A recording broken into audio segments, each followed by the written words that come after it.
కొత్త ఇంటికి ఏ కలర్ ఏ గోడకు వేయాలి, ఏ బ్రాండ్ పెయింట్ వాడితే మంచిది, ఖర్చును ఎలా అంచనా వేయాలో తెలియట్లేదే. ఇల్లు ఫైనల్ స్టేజ్ కి వచ్చేసరికి ఇలాంటి క్వశ్చన్స్ రైజ్ అవుతూ ఉంటాయి. వీటితో పాటు ఎలాంటి జాగ్రత్తలు తీసుకుంటే ఖర్చును తగ్గించుకోవచ్చు అనే విషయాలు చూద్దాం. ఎలాగో కష్టపడి అక్కడ ఇక్కడ తెలుసుకుంటూ ఇంటిని ఫైనల్ గా రెడీ చేసుకుంటాం. Next final step paintings. అంటే పెయింటింగ్ అనేది ఇంటి లుక్ ను నెక్స్ట్ లెవెల్ కి తీసుకెళ్తాయి. జనరల్ గా బయట నుంచి ఇంటికి వచ్చేటప్పుడు వర్క్ ప్రెషర్ తో లేదంటే అలసటతో ఇంటికి వస్తూ ఉంటాము. సో మనం ఇంటికి రాగానే మన ఇంటి కలర్స్ పీస్ఫుల్ గా, ఇల్లు స్పేషియస్ గా అనిపిస్తే బ్రెయిన్ కు ఒకలాంటి రిలాక్సేషన్ అనిపిస్తుంది. చివరి వరకు ఎక్కడా కూడా ఏ పాయింట్ ని స్కిప్ చేయకుండా చూడండి.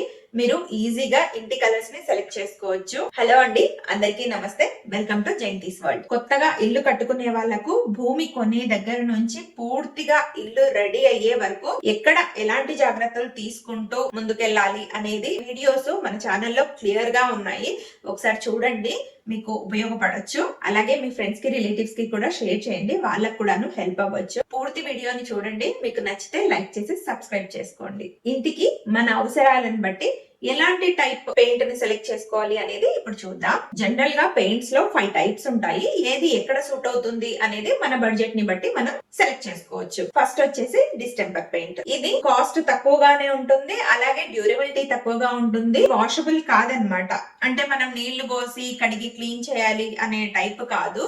డిస్టెంపర్ ని మామూలుగా ఎక్కువగా ఎక్కడ వాడతారంటే రెంటల్ పర్పస్ హౌసెస్ ఉంటాయి కదా, అలాంటి వాటిల్లో కానీ, లేదంటే కమర్షియల్ బిల్డింగ్స్ ఉంటాయి కదా, అలాంటి వాటిల్లో గానీ ఎక్కువగా డిస్టెంపర్ ని యూజ్ చేస్తూ ఉంటారు. డిస్టెంపర్ వచ్చేసి అప్రాక్సిమేట్ గా ఒక స్క్వేర్ ఫీట్ కి 8 రూపీస్ నుంచి 12 రూపీస్ దాకా పడుతుంది. సెకండ్ వచ్చేసి ఎమల్షన్ పెయింట్. ఇది ఇంటీరియర్ కి ఎక్కువగా యూజ్ చేస్తారు. డిస్టెంపర్ కంటే ఎమల్షన్ కాస్ట్ కొంచెం ఎక్కువగా ఉంటుంది. అలాగే ఇది డ్యూరబిలిటీ కూడా ఎక్కువే, వాషబుల్ అన్నమాట. వాటర్ పోసి క్లీన్ చేసినా కూడా అంత తొందరగా పెయింట్ అనేది పాడైపోదు. స్మూత్ ఫినిషింగ్ కూడా ఉంటుంది. ఇందులో 2 రకాలు ఉంటాయి, economy emulsion, premium emulsion. Economy emulsion అయితే 15 to 20 రూపీస్ పర్ ఎస్ఎఫ్టీ ఉంటుంది అనమాట.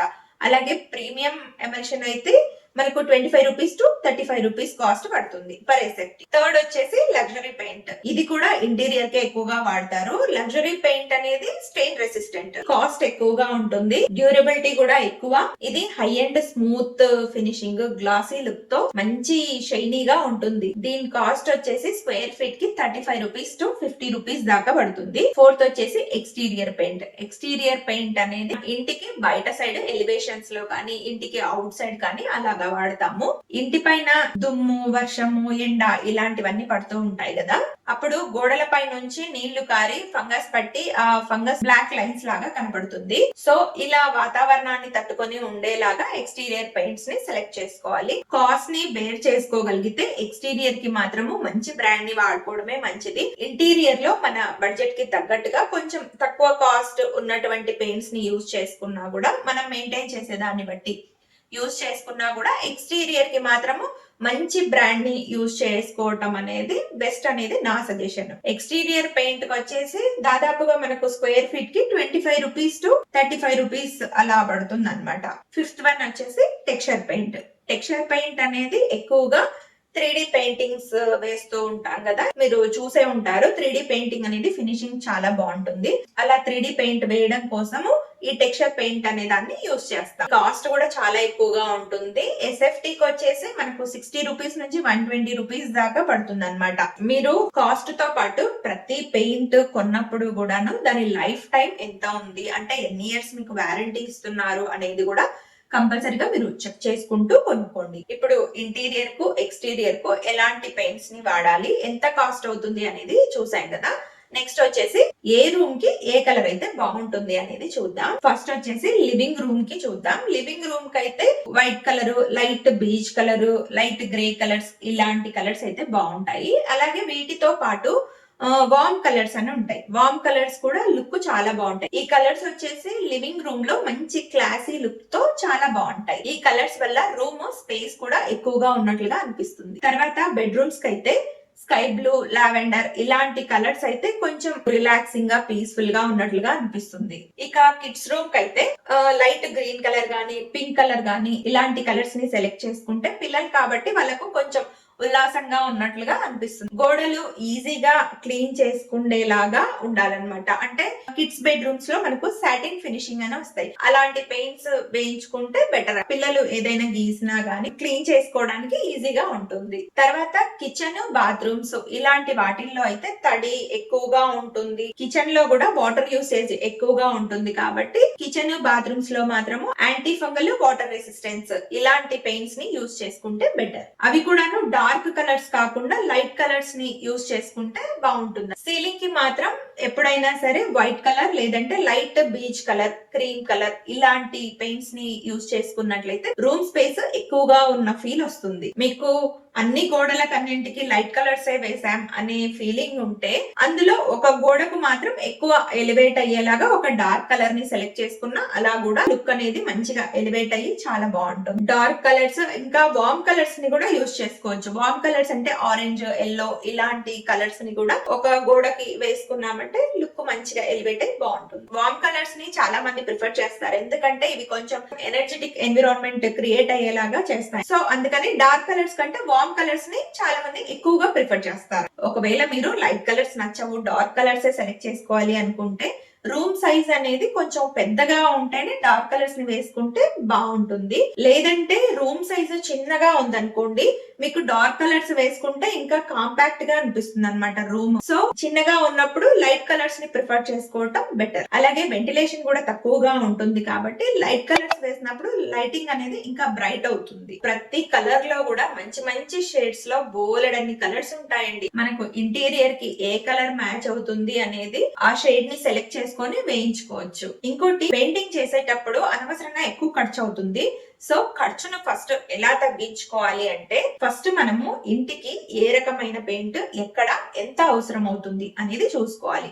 అంటే మీరు ఎంత స్క్వేర్ ఫీట్ పెయింట్ వేయాలనుకుంటున్నారు ఒక గోడకి అనే దాన్ని స్క్వేర్ ఫీట్ ప్రకారంగా మీరు మెజర్ చేసుకొని కావాల్సిన దానికంటే ఒక 10% ఎక్కువ పెయింట్ ని తీసుకుంటే మంచిది. సపోజ్ మనం ఈ గోడకు కొంచెం పార్టే మిగిలింది, పెయింట్ అయిపోయింది. ఎందుకంటే పెయింట్ కొద్దిగా తక్కువ అయితే మళ్ళీ పెద్ద పెద్ద డబ్బాలు కొనాల్సి వస్తుంది. సో ఎక్స్ట్రా పెయింట్ కోసం పెట్టిన అమౌంట్ అనేది వేస్ట్ అయిపోతుంది. ఇంటి పెయింటింగ్ మొత్తం మనం కాంట్రాక్ట్ మాట్లాడుకోకుండా మనకు కావాల్సినంత పెయింట్ ని కొనుక్కొచ్చుకొని పెయింటర్స్ ని సెపరేట్ గా మాట్లాడుకున్నట్లయితే కొంత అమౌంట్ ని సేవ్ చేసుకోవచ్చు. కొనేటప్పుడు ఆన్లైన్ కన్నా బ్రాండెడ్ స్టోర్స్ కన్నా కూడాను పెద్ద డీలర్స్ ఉంటారు కదా, వాళ్ళ దగ్గర నుంచి మనం పెయింట్ ని బల్క్ లో కొనగలిగితే కాస్ట్ అనేది చాలా తక్కువకి వస్తుందండి. పెయింట్ వేసే ముందు కూడా ప్రైమర్ ని యూజ్ చేసుకున్నట్లయితే పెయింట్ యూసేజ్ తగ్గుతుంది. దానివల్ల పెయింట్ కాస్ట్ కూడా మనకు మిగిలిపోతుంది. కొన్ని సీజన్స్ లో పెయింటర్స్ కి చాలా డిమాండ్ ఉంటుంది. అంటే మంచి రోజులు ఉన్నాయనుకోండి, మంచి రోజులలో గృహప్రవేశాలు ఎక్కువ ఉంటాయి. సో అంతకు ముందు పెయింటర్స్ కి చాలా డిమాండ్ ఉంటుంది అనమాట. సో అలా ఎక్కువ డిమాండ్ ఉన్న టైంలో కాకుండా నార్మల్ డేస్ లో పెయింటర్స్ ని మాట్లాడుకుంటే బెటర్ అనమాట. డిమాండ్ ఉన్నప్పుడు ఇంకా వాళ్ళు ఎంత అడిగితే మనం అంత పే చేయాల్సి వస్తుంది. ఇదొకటి చూసుకోండి. మనం కొనే పెయింట్స్ అన్ని బ్రాండెడే కాదు, కొన్ని లోకల్ బ్రాండ్స్ లో కూడా మంచి మంచి పెయింట్స్ మంచి క్వాలిటీలో వస్తున్నాయి అనమాట. సో అవి కూడా ఒకసారి చెక్ చేసుకొని లోకల్ బ్రాండ్స్ లో కూడా ట్రై చేయొచ్చు. దీనివల్ల కూడా కాస్ట్ చాలా వరకు తగ్గుతుంది. ఈ పెయింట్ ఖర్చు అనేది గోడల ఫినిషింగ్, పెయింట్ టైప్, బ్రష్ వాడారా లేకపోతే స్ప్రే పెయింటా ఇలాంటి వాటిని బేస్ చేసుకొని కాస్ట్ ఉంటుంది అనమాట. వీడియో స్టార్టింగ్ లో నేను ఏ పెయింట్ ఎంత కాస్ట్ ఉంటుంది అనేది చెప్పాను కదా, దానితో పాటు మనకు పెయింటర్స్ ఛార్జ్ అనేది కూడా ఎక్స్ట్రా ఉంటుంది. పెయింటర్ ఛార్జ్ అనేది మనం ఉండే ప్లేస్ ని బట్టి ఛార్జ్ చేస్తూ ఉంటారు. పెయింటర్స్ కి ఎలాగో మనం ఛార్జ్ పే చేయాల్సిందే కాబట్టి కొంచెం ట్రైన్డ్ పెయింటర్స్ తో గనక పెయింట్ వేయించుకున్నట్లయితే ఫినిషింగ్ అనేది చాలా నీట్ గా వస్తుంది. మార్కెట్ లో చాలా రకాల పెయింట్స్ దొరుకుతూ ఉంటాయి. Suppose Asian, Nerolac, Berger, deluxe ఇలా డిఫరెంట్ పెయింట్స్ మనకు మార్కెట్ లో అవైలబుల్ గా ఉంటాయి. ఇంకా మీ బడ్జెట్ ని బట్టి మీరు కూడా ఎలాంటి పెయింట్స్ అయితే బెటర్ అనేది డిసైడ్ చేసుకోవచ్చు. మీరు ఏ బ్రాండ్ అయితే బాగుంటుంది అని అనుకుంటున్నారు అనేది నాకు కామెంట్ లో చెప్పండి. సో దట్ చాలా మందికి కూడా యూజ్ అవుతుంది. ఈ వీడియోని పూర్తిగా చూసాక ఏ పెయింట్ ని ఎక్కడ యూజ్ చేసుకోవాలి, ఏ కలర్ ని ఎక్కడ వాడాలి అనేది ఒక ఐడియా వచ్చిందని అనుకుంటున్నాను. కొత్తగా ఎవరైనా మన ఛానల్ చూస్తున్నట్లయితే కంటెంట్ నచ్చితే లైక్ చేసి సబ్స్క్రైబ్ చేసుకోండి. Thanks for watching.